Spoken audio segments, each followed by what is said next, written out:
नमस्कार दोस्तों, पहले हम इन वीडियोस को सुनेंगे। ये ऑडियोज़ हैं, चल रही हैं इंटरनेट पर, तो मैंने वहीं से ये कोई भी एक कॉपी करी है और इसके बारे में मैं थोड़ा सा अपने व्यू रखना चाहता था। क्योंकि हर इंसान को क्या चाहिए, कोई ना कोई अनुभव चाहिए और ऐसा चाहिए कि भैया बस उसमें एकदम से आनंद आ जाए, मज़ा सा आ जाए, कुछ ऐसा देखने को मिल जाए जो कभी पहले देखा ना हो हमने। तो पहले थोड़ा सा इस वीडियो को सुन लेते हैं। अब बात आती है अंदर की यात्रा की, चाहे कोई संत टेक लगा के दे या कोई उसका नाम दे, कुछ भी दे। जो हमने प्रैक्टिकल में जाना है उसी के ऊपर हम बात करेंगे। नाम आप कुछ भी दे सकते हैं अपने भाव से, जो भी आप शायद उस अवस्था को समझ पाएंगे, क्योंकि आप सभी पढ़े लिखे हैं, ग्रंथों में पढ़ा होगा, कहीं ना कहीं से कुछ मिल जाएगा। तो शायद उसको मैं पूरी तरीके से ना बता पाऊँ, पर जो मैंने रियल में देखा है मैं उसी पे बात करूंगी। क्योंकि जैसे एलसीडी चलती है ना, सामने सब दिखता है, तो वो सामने सब कुछ देखते हुए हमने यात्रा की है। और वो आज भी हमारे अंदर है, कहीं गया नहीं है, चाहे कोई किस टाइम किस घड़ी भी पूछे। जब हम ये साधना करने लगे तो पहले फर्स्ट टाइम का जो किसी ने कलर बोला था, ऑरेंज कलर, ये कलर उठा, सामने दिखाई दिया। इसके बाद फिर और कलर बदला, फिर और कलर बदला, ग्रीन आया, नीला आया, बैंगनी आया, आसमानी आया, येलो आया, व्हाइट आया। ठीक है, ये सारे कलर आए हमारे सामने। और यही कलर सारे, जब ऊपर से परमात्मा का प्रकाश या तेज मानो या नूर मानो, जो भी मानो अपने शब्दों से, और मैं प्रकाश ही कहूंगी क्योंकि मेरे सामने प्रकाश रूप में ही आए थे वो जब आए और इधर का मेरे अंदर का चक्रों का प्रकाश लगा लो, चाहे कोई अवस्था का लगा लो, जैसे वो आप समझ सकते हैं। मैंने शॉर्टकट में बता रही हूँ क्योंकि लंबी कहानी हो जाएगी, यात्रा बहुत लंबी, एक दिन की यात्रा नहीं है मेरी ये। तो वहां पे जब ये सारे कलर मैच हो गए, मिक्स हो गए उसके अंदर, जैसे परमात्मा स्वयं ही आया हो लेने के लिए। मुझे पता नहीं चल रहा था उस टाइम मेरी घड़ी क्या हो रहा था मेरे साथ, क्या नहीं, क्योंकि मेरी आंखें बंद थी, मैं साधना में थी और मैं ये प्रत्यक्ष देख रही थी।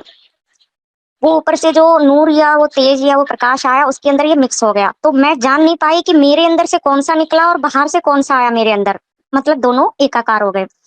एकाकार होते ही वहां पे ज्योति का रूप ले लिया, जो आप बोलते हो मन का स्वरूप है, कि मन तो अपना ज्योति स्वरूप पहचान। वो मेरे अंदर प्रैक्टिकल घटा, वहां पे एक ज्योति प्रकट हो गया। उसके बाद चला मेरा सूक्ष्म शरीर का। अब सूक्ष्म शरीर में जो बता रही हूँ ना, जैसे अपना ये स्थूल बॉडी है, ऐसे ही उसका भी बॉडी है, पर उसके अंदर हार्ड मास का नहीं है, बिल्कुल व्हाइट है, दूधिया कलर का है। पर आकार जैसे हमारे इस स्थूल शरीर का है, वैसे ही उसका आकार है। तो सुना आपने इस वीडियो को। ये लोग बता रहे हैं कि भैया हमने अपनी आंखों से प्रकाश देखा है, लाल रंग का प्रकाश देखा है, पीले रंग का प्रकाश देखा है, हरे रंग का प्रकाश देखा है, नीले रंग का प्रकाश देखा है। अब वो प्रकाश धीरे धीरे धीरे धीरे बदलकर सफ़ेद प्रकाश में बदल गया है। एक प्रकाश मेरे अंदर आकर घुस गया है। अब वो प्रकाश और मैं प्रकाश दोनों एक ही हो गए हैं। चलो मान भी लेते हैं कि हमने प्रकाश देखा है। हालांकि जो पिंडे सो ब्रह्मंडे, आपको ये सब प्रकाश देखने हैं, रंग बिरंगे सितारे देखने हैं, तो हबल टेलीस्कोप से पहले ही वैज्ञानिक इतनी दूर दूर तक देख चुके हैं, ना जाने कितने लाइट ईयर तक वो इन सब चीज़ों को देख चुके हैं। तो जो आप यहाँ देख रहे हैं, ये समझ लो आप ये इनको खुली आंखों से वैसे ही देख सकते हैं। इतने बड़े बड़े कैमरास जो हैं पृथ्वी के बाहर लगा दिए गए हैं, वही सब आप अपने अंदर देखने की कोशिश कर रहे हैं। और आपने अगर इनको देख भी लिया तो भी आपके परमात्मा हो गए। बस आपने ये देखा कि वहाँ पर प्रकाश है, सफ़ेद कलर का प्रकाश है, बस हो गया परमात्मा, आप बन गए दृष्टा। जबकि संतों ने बोला है कि भैया जब तक आपको कुछ दिखाई दे रहा है वो सब माया है, वो माया से बाहर नहीं है। जब तक आप कुछ भी देख रहे हो, अगर आप दृष्टा भी बने हुए हो तो भी भैया आप समय चक्र के अंदर ही हो, समय चक्र से बाहर नहीं हो। तो भैया परमात्मा कोई दिखाई देने वाली चीज़ नहीं है कि आपको कुछ दिखाई देगा, हरे रंग का प्रकाश, नीले रंग का प्रकाश। ये प्रकाशों की अवस्थाएं तो संतों ने मन की बोली है कि मन तो ज्योत स्वरूप है। भैया मन के स्वरूप है जितने भी प्रकाश आपको दिखाई दे रहे हैं। एक भाई साहब बोले कि हमें तो सफ़ेद कलर का प्रकाश दिखाई देता है, हम तो सफ़ेद कलर के हो जाते हैं। वहाँ पर स्त्री पुरुष नहीं होते हैं उस अवस्था में, वहाँ पर एक नूरी शरीर होता है। बस उस नूरी शरीर के अंदर सफ़ेद ही सफ़ेद होता है। सफ़ेद वाणियों में पढ़ लिया। अब दो चार ऐसी एनिमेटेड हमने वीडियोस देख ली हैं, क्योंकि जब अध्यात्म की हम बात करते हैं तो इंसान के दिमाग में कल्पना शुरू होने लगती है धीरे धीरे।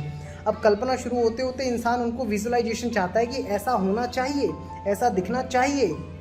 तो उनको वो एनिमेशन के द्वारा अपने विचार रखना चाहता है। जैसे कि आप मान लो आर्टिफिशियल इंटेलिजेंस जो एआई है उस पर यही अपने विचार डालो कि एक बॉडी चाहिए, एस्ट्रल बॉडी चाहिए जो बिल्कुल वाइट कलर की है, सर पर ताज होना चाहिए।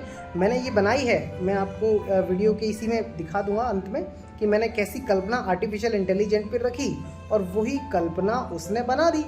ठीक इसी प्रकार से आपके दिमाग में जो कल्पनाएं चलती हैं, आपने कहीं ना कहीं से विजुअल देखे हैं, कहीं ना कहीं से आपने उनको महसूस किया है, तो आपके दिमाग में वही बनना शुरू हो जाता है कि हमने तो लाल प्रकाश देख लिया, वो प्रकाश मेरे अंदर आके बैठ गया है, मैं उसके अंदर जाके बैठ गई हूँ, ऐसा हो गया है, वैसा हो गया है, यही परमात्मा, मुझे आनंद आ गया है। तो देखो आनंद का जो बात है वो तो हर किसी को आ रहा है। आप शरीर में कहीं पर भी ध्यान लगाने लग जाओ, मन को वहीं आनंद आने लग जाएगा।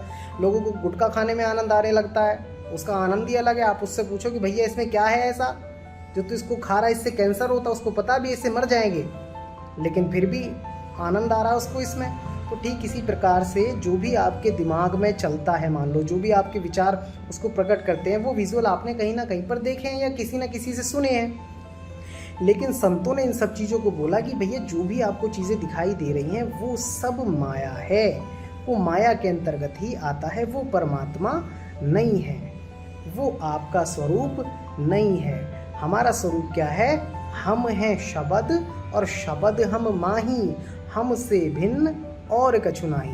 इस शब्द के ऊपर भी मैं एक वीडियो बनाऊंगा। हालांकि मेरे चैनल पर बहुत सारी वीडियोस पड़ी हैं शब्द को लेकर, बहुत वीडियोस मैं पहले बना चुका हूं, क्योंकि नए नए ट्रेंड आते रहते हैं, लोग नए नए वीडियो बनाते रहते हैं, शब्द को भी मॉडिफाई कर देते हैं कि उसने संत कबीर ने ये शब्द नहीं बोला है, वो शब्द बोला है, वैसा बोला है, वैसा बोला है। तो उनको देख देख कर नई नई वीडियोस फिर बनानी पड़ती हैं। हालांकि रिपीटेशन वही चलता है, वही उनको बार बार समझाना पड़ रहा है, आप लोगों को वही वही चीज़ें बार बार बतानी पड़ रही हैं। क्यों? क्योंकि नए नए लोग वही वही चीज़ें रिपीट करते हैं, तो उनके साथ साथ हमको भी वीडियोस फिर बनानी पड़ जाती हैं बार बार।